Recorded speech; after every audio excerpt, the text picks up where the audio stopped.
మళ్ళీ చెప్తున్నా, మనం చేసిన ప్రతి ప్రార్థన దేవుడు విని మనకు ఆన్సర్ ఇచ్చాడు అనుకో, మనం దేవుని నమ్మినట్టు. మనం దేవుణ్ణి నమ్మినట్టు.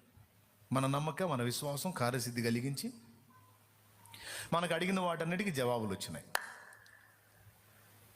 మనం అడిగిన వాటికి జవాబులు రాకపోగా దెబ్బ మీద దెబ్బ తగులుతున్నట్టు, ఏబు ఇంట్లో కలిగినట్టు వరుస శ్రమలు కలిగినాయి అనుకో,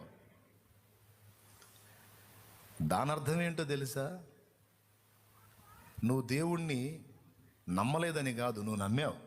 అయినా శ్రమలు వస్తున్నాయి, అయినా ఇబ్బందులు వస్తున్నాయి, అయినా దెబ్బ మీద దెబ్బ తగులుతుంది. ఎందుకని? నేను దేవుణ్ణి నమ్మక ఇట్లా వస్తుందంటే, లేదు నమ్మావు. అయితే ఇంకొకటి జరిగింది.